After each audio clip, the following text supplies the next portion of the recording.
Well, hello, welcome back. I am Jacqueline Kabah Harrison. I am your host for this awesome event, which is the A Queens Roundtable Leadership Symposium.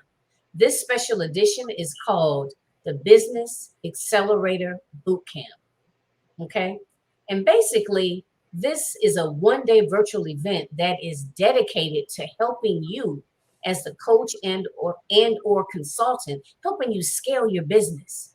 This particular segment tonight is going to be specifically geared towards helping you to secure high paid speaking engagements.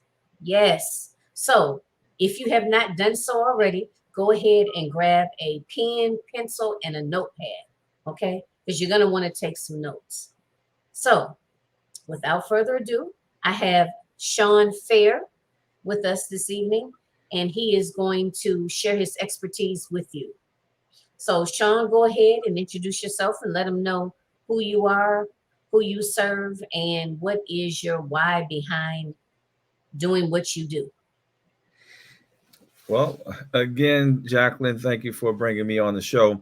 My name is Sean Fair, and I am the founder of the Leadership Experience Tour, which is the #1 platform for aspiring speakers here in the United States. I'm also a motivational teacher. I'm an expert on leadership, and I train executive leaders, mid-level managers here in the United States, Canada, and Europe. And so I'm happy that you invited me to talk about this topic because this is exactly what I do day in and day out is teach people how to get highly paid speaking gigs. So you tell me, where do you want to get started? So, tell us, how did all this come about? How did you become the #1 platform for aspiring speakers, teaching them how to take their speaking game to the next level? Now, Jacqueline, that's a long story. Now I can take you all the way back to the beginning, or you want me to cut to the middle of this? I You just you cut you, to the you want me to cut cut to to the the middle.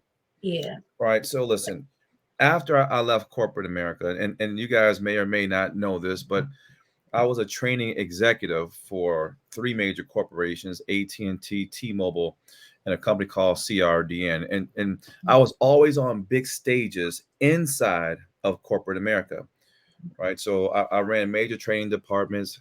I've managed a lot of trainers over 15-year period of time. It came to a point to where I said some of the things that I'm doing on the inside of corporations, I would like to do on my own outside of a corporation.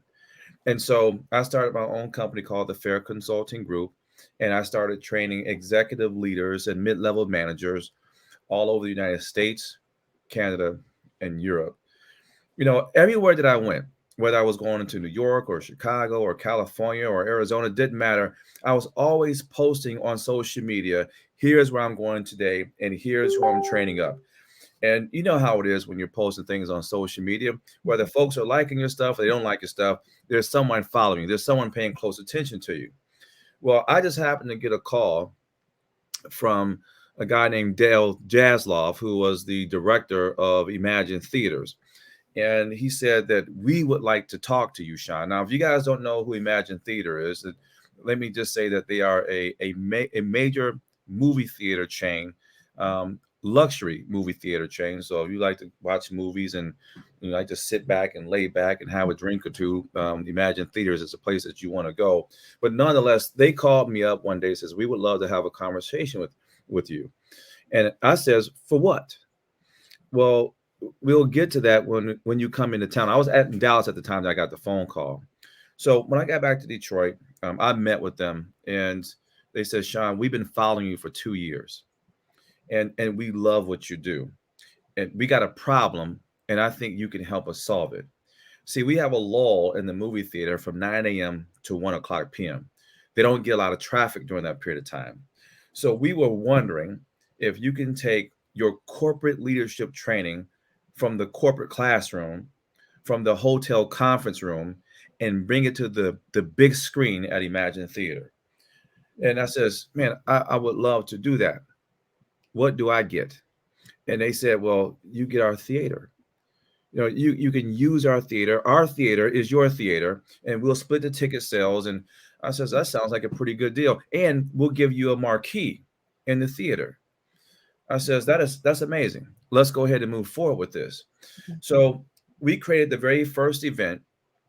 And what I decided to do was to take the corporate training and turn it into a production.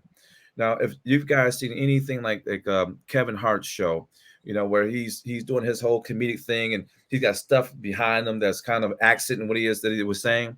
Well, I did the same thing. So I would start teaching about leadership, and I would tell these different stories, and everything that I was talking about was popping up on the screen as I was saying it, and it became this big production. And the very first show, we sold out of it. Hmm. And so I said, you know what, this is a great stage to be on. What I'm going to do is invite some more speakers on with me and do a show again. And we did our second show and we sold it out. And I started to see what was happening to the speakers that came on the stage with me. And so all of a sudden, I came up with this idea. What if I was to charge speakers to come on stage to give their 8 to 10 minute presentation with me and help elevate their speaking careers? Because that stage was an elevated stage for speakers. And that's really how the Leadership Experience Tour became about. It's evolved over the years. So it's not just about getting on stage. There's certain things that speakers need. Now, Jacqueline, let me just say this. If you don't have the gift of speaking, then we can just stop having the conversation because it's not going to do you any good. You got to have the gift. It's one thing to effectively communicate. It's another thing to engage, educate, and entertain an audience. And speakers that have the ability to do those three things generally turn into highly paid speakers at some point in time or another. Now, some speakers, they can engage and they can educate, but they don't know how to entertain. Corporations that are willing to pay $5, $10, $15, $20, $25,000 are looking for speakers that can do all three. Well, that's number one. You got any questions so far, Jacqueline? Because I know I can talk a lot. I can keep going. But I want to make you a don't have couple of any things. questions. So, how long has the Leadership Experience Tour been in existence? For about 6 years. 6 years. Six to Okay. 7 years. Okay. 6 to 7. And let me make sure I got this. Those three that you mentioned is educate, Entertain entertain, and engage. and engage. Educate, entertain, and engage. So I hope you all are writing that down. Okay. Okay. Go ahead. Those are very, very, very important. Now, that's one aspect, but there's got to be something that supports that as well. So if you can do those things, you're in really good shape. But the other thing that you must have is credibility, because most of the folks that are trying to do this at a high level will start to come to the realization that nobody actually knows who they are. So credibility becomes extremely important. So getting into publications is the very thing that provides you with the credibility that you need in today's marketplace for an audience who's never heard of you before. So in other words, if I can't Google you and I don't find anything about you, then it is not likely I'm going to bring you into my organization and pay you $5,000, $10,000, $15,000. You got to get into publications, and there are different ways of doing that. You got to become Googleable, if that's a word. You guys know what I'm talking about. Number two, you got to have footage. I just got an account with DHL. That's the delivery service. They're like UPS. The first thing that the director of operations said when they reached out to me via email, Sean, we listened to your video and we loved how you delivered the information. It's the first thing. They didn't know who I was, but they heard the footage. So footage is the second thing that a speaker needs in order to be a highly paid speaker, because no one is going to pay you $5, $10, $15, $20,000 if you don't have some footage on you on a professional stage. That's number two. Number three, a lot of speakers, they want to be highly sought after. Well, I can tell you, if no one knows who you are, you're not going to be highly sought after. And that's why you need a platform. And a platform is something that you have that people are wanting to be connected to and they're willing to pay money for it. Like the Leadership Experience Tour is a platform. It's something that I have and people want to be connected to it, and they're willing to pay money for it because it brings ultimate value into their speaking life. Well, what happens is when you bring value into people's lives, they become advocates of your program and they start to tell other people about it. And over a period of time, more and more people start to understand who you are. And so now that people know who you are, then you can become sought after. The platform is extremely important. And then number 4 is exposure.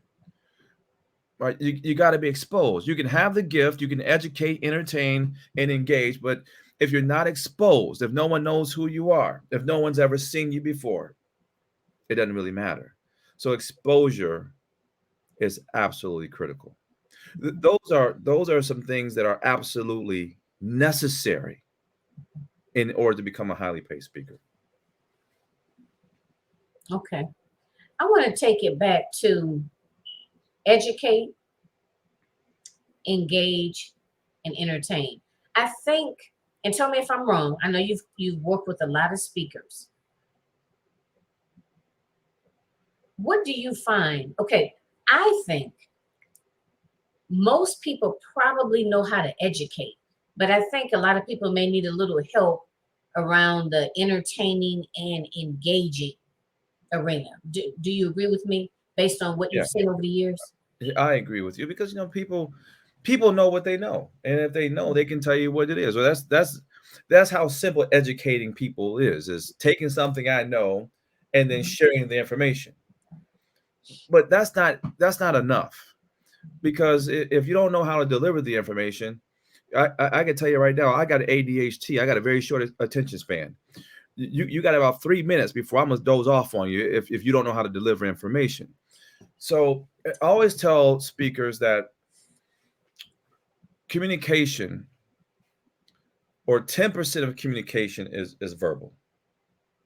So whatever is coming out of my mouth at this moment is only 10% of communication.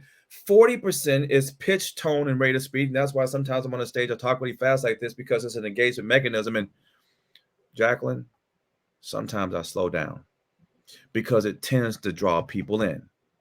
50% of communication is facial expressions, is body language, is hand gestures, is eye contact. And all I'm trying to say to your audience is this, is that 90% of communication is nonverbal. And speakers who master nonverbal communication skills are some of the most engaging communicators in the world. That's a fact. So that's the other aspect of becoming a highly paid speaker, is mastering nonverbal communication skills. And you said nonverbal communication skills entail, you said pitch, Pitch, tone, tone, and rate of speed. okay, pitch, tone, rate of speech. Rate of speed. So in other words, if I talk at the same speed the entire 60 minutes I'm on the stage, most people are going to tune you out. And it doesn't matter if you're way up here when you're talking. You can be way up here the entire time. Even though you're loud, I can't follow that for a long period of time. Or if you're way down here the whole time that you're talking to me for 60 minutes, I can't follow that either. But when there's shifting of the voice and the tone, then people are following that. Like they have to pay attention to this, right? This allows the engagement to happen. Okay. Okay. But then now what about the body language? Because you said that okay, so you said only 10% is actually what they're saying, like actual verbal. Yeah. Wow, that's amazing right there. And the thing of it is, I think a lot of us know that body language is a huge part of communication, but like really actually hearing those numbers, I mean, I remember, because I also participated in the Leadership Experience Tour, the September tour of this year. That's And right. I learned so much. And again, I knew that nonverbal was huge, or the body language was huge, but I had no idea that it was such a huge component of it. So do people seem to be surprised when you bring them in and you tell them all those types of things? They're surprised at first, but then once you educate them on it, Okay. and they started to listen and watch other speakers, they started to notice it. The very thing they just didn't pay attention to, they start saying, man, he's right. You know, the other thing about body language for a speaker, a great speaker, is also reading the body language of the audience as well. Every speaker should study NLP. NLP is neuro linguistic programming. It is the study of body language. So if I'm communicating with folks and I see a bunch of people doing this with their arms crossed, that is a indication that they disagree or they're not aligned with what I'm communicating. Well, you know what? I may change course at that time if I see too many of that. I may change to go to a different story. I may cut away from my entire presentation to try to bring the audience back. If I'm communicating and I don't see that the audience is leaning into me, I know I don't really have their attention. So I may cut away from what I'm talking about to try to get that engagement with the audience. Right. So there's certain things that you want to pay attention to. If you're not getting the eye contact from the audience, or you see they're fiddling around with different things, they're not paying close attention to you. Those things gives you an indication that you need to change gears. So, but when you know your presentation from top to bottom, it allows you to focus in on the audience. But when you get on the stage and you're not confident in your delivery, it's very difficult to focus in on the audience. Because I have to admit, I'm sitting here and I'm thinking to myself, well, actually, two things I want to mention. But I'm thinking to myself, wow, a lot of people, when they get up in front of people, myself included, I get nervous and trying to basically pay attention to all of that seems like a lot, Sean. I'm trying to remember what I'm, remember my speech and pay attention to my body language and my tone and my pitch. And then I'm, looking at this person over here and they got their arms crossed. And what does that mean? And this lady's going through her purse. It seems like it's a lot to take in. It can be, but for a highly paid speaker, it's not. And you want to know why that is? Because a highly paid speaker has probably delivered that one presentation 200 times. Okay. They know it backwards and forwards.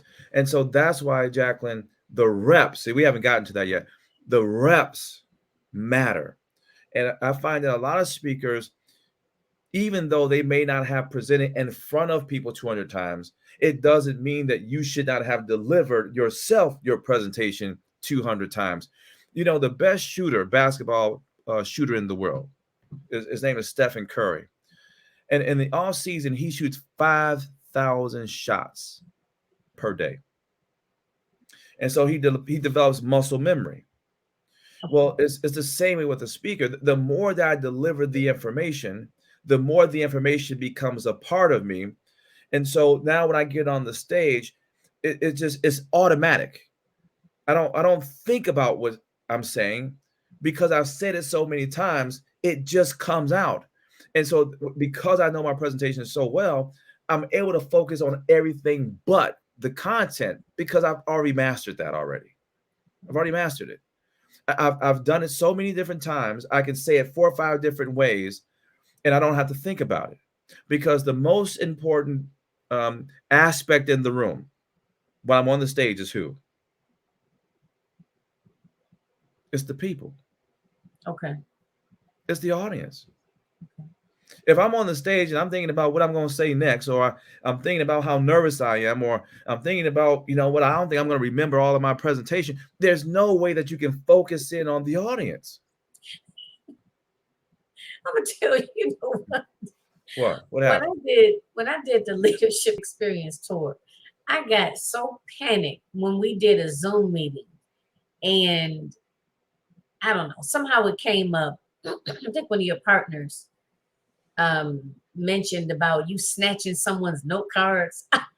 They're just like, I was so panicked by that because, I've done presentations for school, to graduate, right?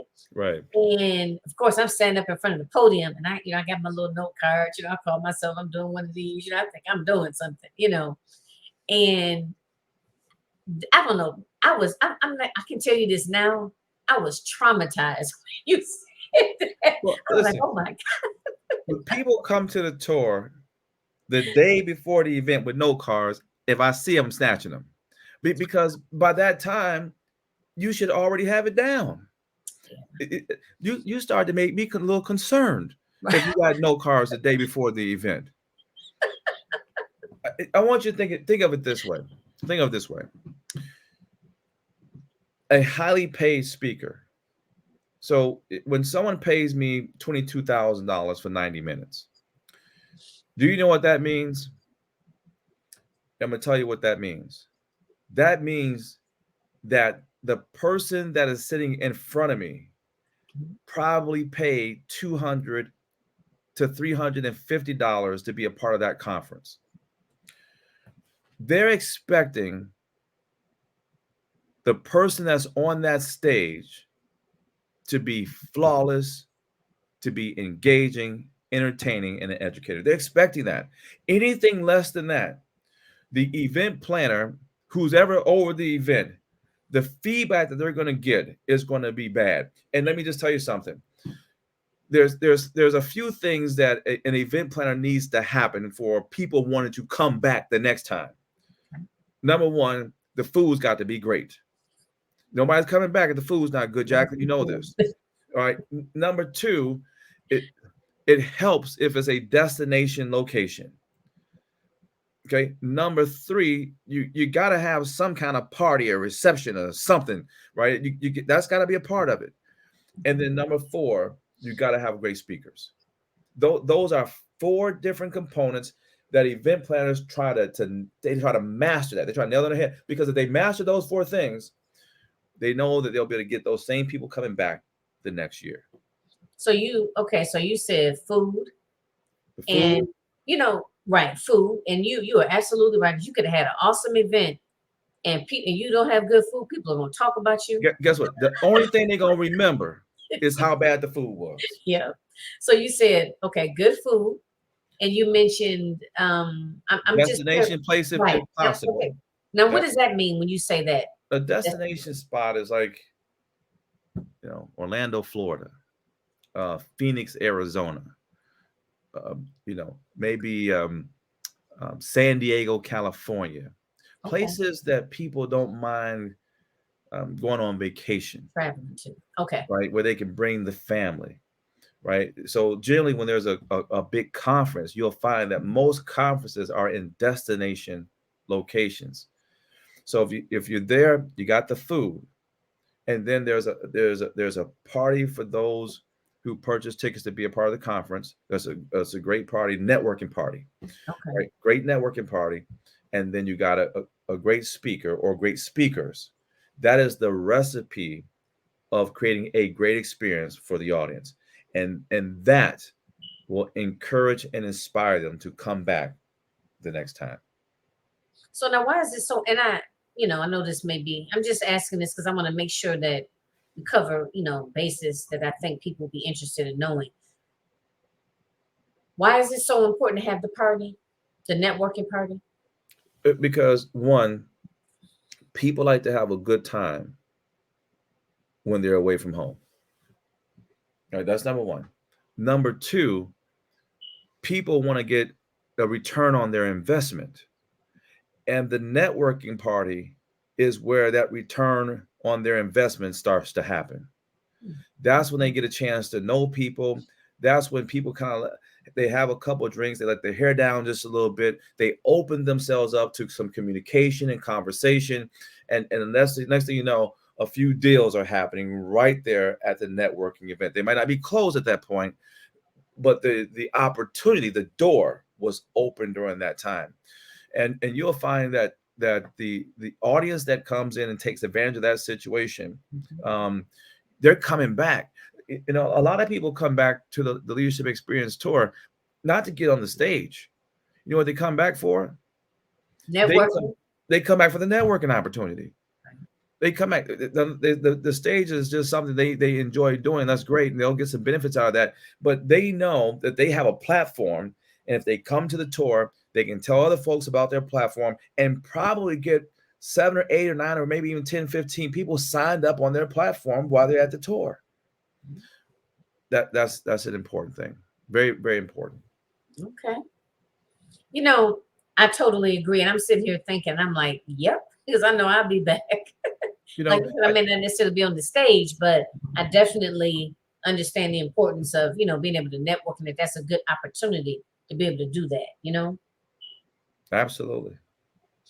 So this is something you said in the beginning. You said that I guess either you have it or you don't, like in terms of speaking. Hmm. So if you have a speaker that maybe they're able to, I don't know, I'm kind of thinking maybe engage and entertain. I think those might kind of go hand in hand. Tell me if I'm wrong. Like, have you ever had anyone that was able to engage, but they weren't entertaining, and then maybe the other way around? That's number one. And then Yeah. number two, what about those individuals that they really, really want to do this? They feel that this is it for them, but maybe they join the tour or they audition for the tour, and you're like, I don't know. They're not engaging at all. They're not entertaining at all. I don't really know if I can work with this person. Is that, I mean, like, does that happen? Is it really something that can't be taught? If somebody walks through the door, you just feel that they're really kind of, 1 for 3. Well, I believe, and this is my personal opinion, that you can teach most people how to be a good public speaker. Everyone is not going to be a highly paid speaker. Now, you got some folks that have come to the tour, not many, that I just have to say that, a sentence has a verb and a noun in it, Jacqueline. And sometimes when folks are missing, the sentence structure is not right. It's hard to fix that. Okay, there's some other things they got to do first, and then we can come back and we might be able to train up. But every now and then we'll get some folks that struggle with just general communication. It happens. It happens. It doesn't mean they're not great at other things. It's just that speaking shouldn't be hop on a priority list. Okay, so that's just something I just have to say. But for most people, you can teach people how to be good public speakers. Um, but you can't always teach people to be great entertainers. That's a little bit more challenging. Some folks they can tell a joke, but if folks not laughing at it, that don't do you no good. And sometimes it's hard to teach people how to entertain people in that way. So I'm not saying that it can't happen, but if you want it to happen, what do? You listen to people like Kevin Hart or Steve Harvey or Jamie Foxx or other comedians. I do that. I listen to other comedians. I listen to sportscasters like Shannon Sharp and Skip Bayless, just to see how they communicate and listen for their punchlines. Like all those kinds of things it is important in order for you to master your craft. Right. So most people, they're not doing the things that are necessary in order to execute the entertainment part. Even if they're not really gifted in that area, right? They're not doing some of the things to try to get to that point. It's so funny that you said that because as we're sitting here talking, I'm thinking about entertainers, you know, I'm thinking about comedians.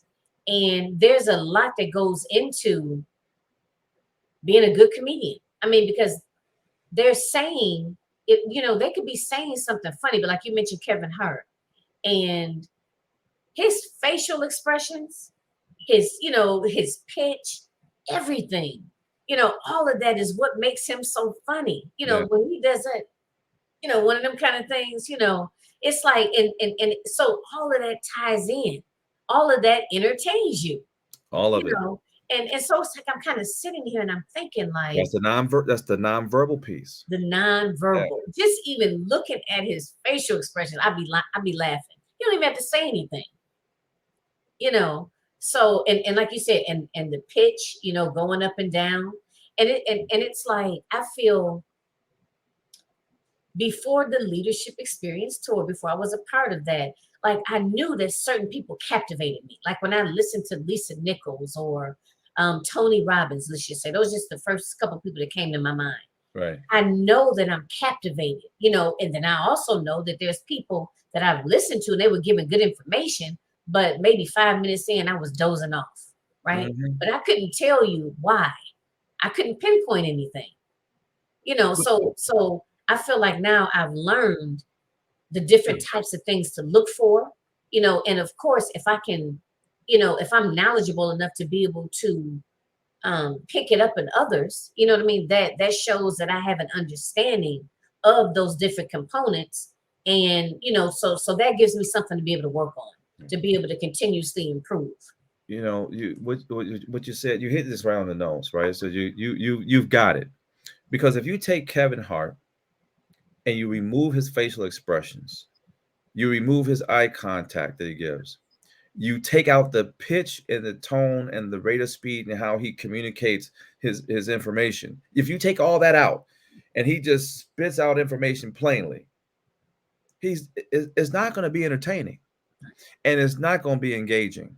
Those two elements are gone because the nonverbal is gone. Right? And that's why the nonverbal communication piece is the biggest piece. That's 90% of communication. It's 90%. I'm sitting here laughing because I'm thinking about him screaming on stage. He's hilarious. He's one of the best out there. There's a lot of them out there. Some are a little on the vulgar side, but like Cat Williams, he's funny. But if you want to just understand this pitch, tone, rate of speed, facial expression, body language, just watch these comedians and notice all of what they do outside of what's coming out of their mouth. Just watch it. It is the very thing that is keeping everyone captivated. I have to say this, Sean. Your facial expressions are usually pretty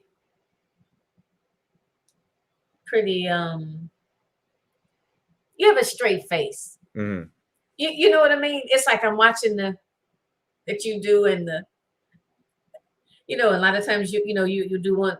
I know y'all can't really see it, one of Yeah, these, we see. But your facial expressions is usually pretty straight. You know Yeah, what I mean? yeah, So to me, you're very engaging. I feel engaged. I feel the emotion coming through, the difference, the fluctuation and so forth. Although, like, very rarely do you crack a smile. yes. Like, oh, yeah, I'd be laughing, and you just be straight face. You just, you know what I mean. So how do you like? That's amazing to me Yeah, that you're able to do that with a straight face. yeah. I overcompensate for that. With the hand gestures, and I'm really good with the pitch, tone, and ready speed aspect. I'm really good at that. So that overcompensates for some of the facial expressions that you don't see. You'll see it from time to time. I'll give you a few different looks, because sometimes I just look at folks when I'm on the stage. I'll do that from time to time. I've seen You you know, do that. yeah. So it just, but as a speaker, you just, I've been doing this for so long. I just feel like I'm the authority on the stage. You're gonna listen to me whether you like me or not, because I understand how to engage folks, and I certainly feel like I'm one of the greatest when it comes to leadership and management. I don't think there's anybody out there that can do it any better than I can do it, because the other thing that makes a speaker special is one who's actually gone through what they communicate. Now, I want you to understand that there's a lot of folks that study and they deliver information. It's a difference between one who studies and delivers information and one who studies, has gone through the actual information they're going to deliver and deliver it. There's a difference between that, speaker, because when someone's actually gone through the stories that they're delivering, it comes out a certain way that you just, it's undeniable that this person knows and understands what they're talking about, and it's not book read. This guy's actually gone through this, and that allows me to speak with a certain authority. And see, that's the one thing that we haven't mentioned yet, is that outside of the engage, the entertain, and the educate, you also have to be the authority on the stage. That's the key. Where that comes into play, it's your experience. It's your real, actual life experience. So I talk about management. I'm in corporate America. I train executive leaders and mid-level managers. That's what I do. So when I get on the stage, I talk about stories that I've actually gone through myself. I mean, I've read through management books and all the information that they're good in them, but I'm able to take some of the stories, all some of the experiences that I've had in corporate America, and tie them into some of the information I read in the books, and then deliver it in such a way where people say, man, number one, he just told a funny story. But number two, I can relate to what he's saying. Like, I got this one story. I don't know if you've heard it, but it's about Phil Black. Damn, I didn't mean to mention his name because he's on Facebook and he'd probably get mad at me if he heard this. But I tell this story about Mr. Phil Black. He was real young at the time when he was working for me as a national trainer. And the whole story is about how he sent a picture to his girlfriend. And it was a naked picture. And he was calling me, and I wouldn't answer my phone because I was on the phone talking to one of my other national trainers. And the bottom line was, he sent a picture to his girlfriend via the company's email. And someone had found out that he sent the picture, broke into his email, went into his sent folder, and sent the picture to the company's distribution list. So everybody had a naked picture of Phil Black in their email. Now, it's about a 10-minute story. But when I tell this story, people wondering, where is Sean going with this?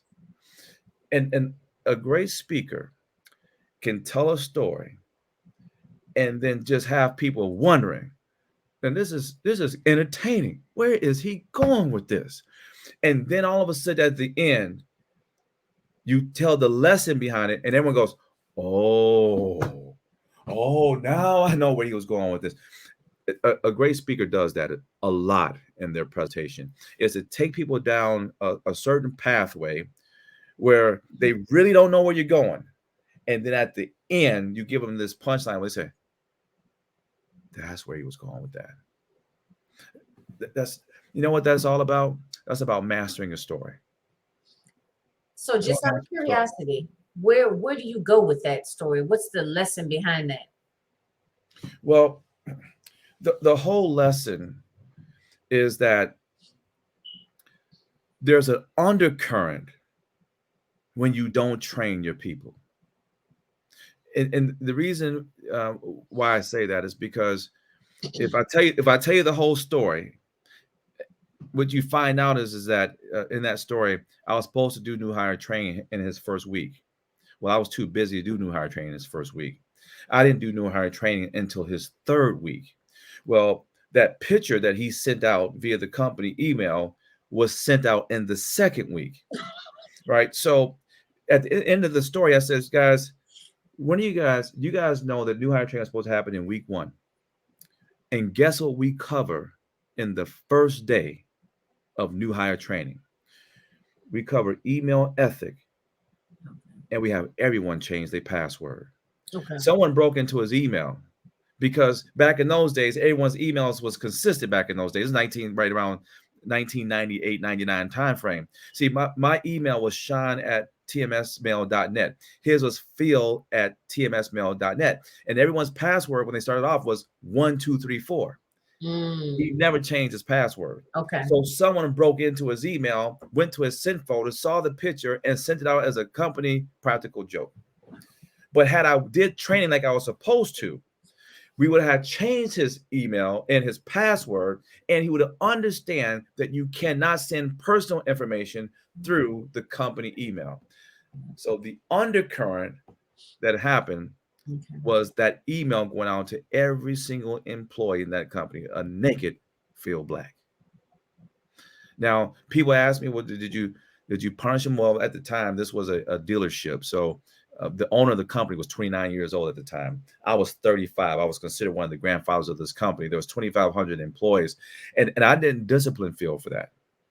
I didn't discipline him because the ridicule that he was going to get as I was taking him from market to market was going to be punishment enough. Listen, we went into some markets and we walked into the office and there was a half naked picture of Phil Black hanging up on the wall because they knew he was coming. It was a young company. It was a lot of young kids making a lot of money in this company. They can care less about this picture. But when you hear the story in its totality, people just start cracking up because it's a lot of punchlines in it. But it's a real experience. It's a real experience with a real lesson that's attached to it. Mm, mm, mm. So let's do this.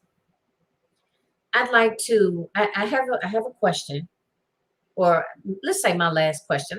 And you ought to. I don't know if you remember this, but I always say, okay, I got one more question, or this is my last question. Then I say after I ask that, and I say, okay, You wait, got I got one you more got a few question. more one last question. I understand. I understand. So I'm thinking this is my last question, and then after that, I'd like for you to talk about what you have coming up, because I know Okay. you have another tour coming up in February, right? I Mhm. want you to talk a little bit about that, and of course, let them know how they can find you. And yes, so that's the note I want you to end on. And if you want to, whatever you want to leave them with. Okay. But I wanted to ask, when you are giving a speech, up in front of the audience, and you see, the arms folding, like what do you do? How do you? I think I might feel a little intimidated. So I know you mentioned earlier that you have to address it, you have to be aware of it and address it. So what would you say in terms of how to, I guess, handle that? What I do is, Jacqueline, I know so many stories, and sometimes I will break away from what I'm talking about Mhm. and jump into something that had absolutely nothing to do with what I was talking about, Mhm. just to get them to crack a smile and grab their attention. Okay. And then once I bring them back, then I'll go back into what I was Okay. talking to, or I may shift gears slightly because maybe I was hitting the wrong chord. Mm. So that's why I got about 9 stories that I've mastered, and I can cut out in and out of my presentation seamlessly when I notice that something is not going in the right direction. And I've done this. I've done this. And and let me just say this too. I mean, I've gotten on stage and I've forgotten what I was going to say. And I don't mind telling folks, you know what? I done forgot what I was going to say. Hold on a second. I don't because my confidence level is high. I don't mind doing that. And you know what? The audience just start cracking up when I do that. Right. So um, I listen to people like Steve Harvey. Steve Harvey has been in some audience and people don't always laugh.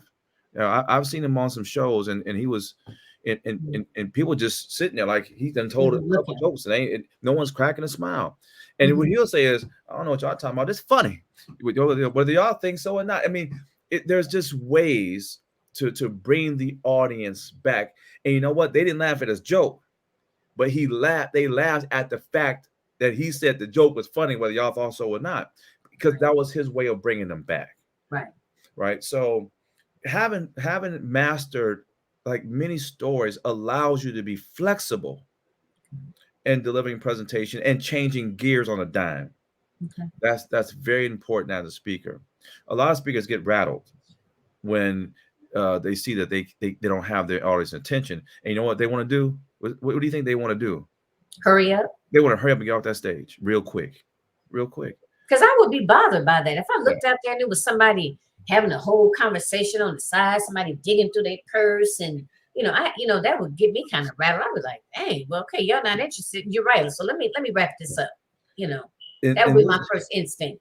this is exactly why that when you develop a presentation, you develop it with the intent of driving specific emotions, Mhm. and you've mastered driving those emotions throughout your 90-minute presentation. In other words, like there are 5 comedic pieces in one of my presentations. And I know for a fact that 5 times I'm going to get the audience to laugh in that presentation. I know for a fact that's going to happen. Now, if I got 200 people in front of me, maybe all 200 people don't laugh, but 185 will. I know that's going to happen for a fact. There are certain times in my presentation where I'm going to make people feel less than. In other words, I'm going to tell them they are a horrible manager without me telling them that they're a horrible manager.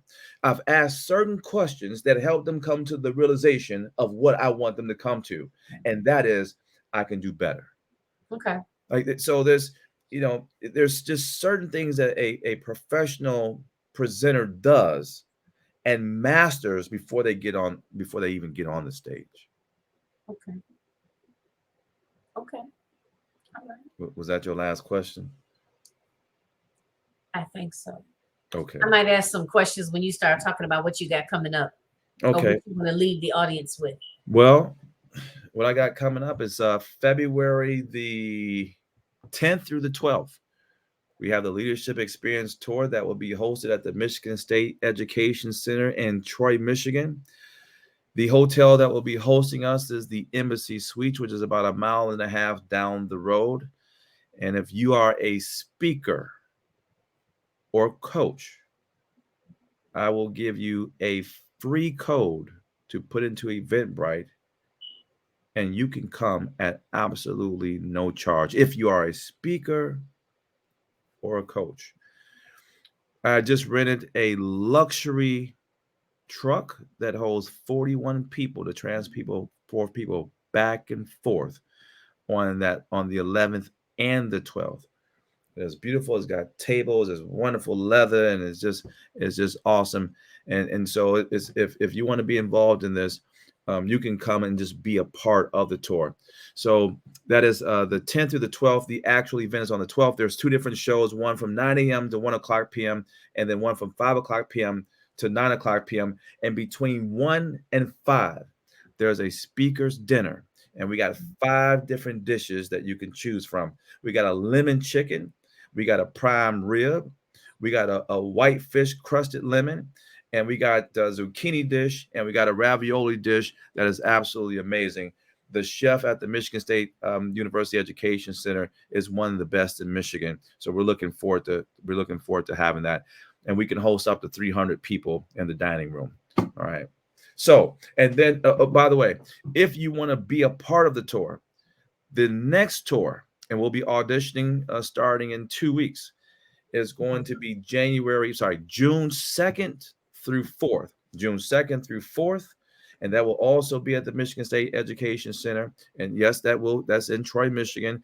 And yes, it will be warm during that time of the year, because people, well, I don't understand why you got us coming out here in the wintertime and all this and that. Okay, well, it's going to be warm in June. And then in the month of October, we will be at the W in Dallas, Texas. We'll be at the W right across the street from American Airlines Center. We'll be there. So that's what we got coming up. And so you should come and join us and have some fun. We're going to have a great time. You know, that's hilarious at the fact that you have to mention that it's going to be warm here, because you're right. I mean, and I think we might have chatted about this. People that are coming from warmer places are not going to be that thrilled about coming here in February.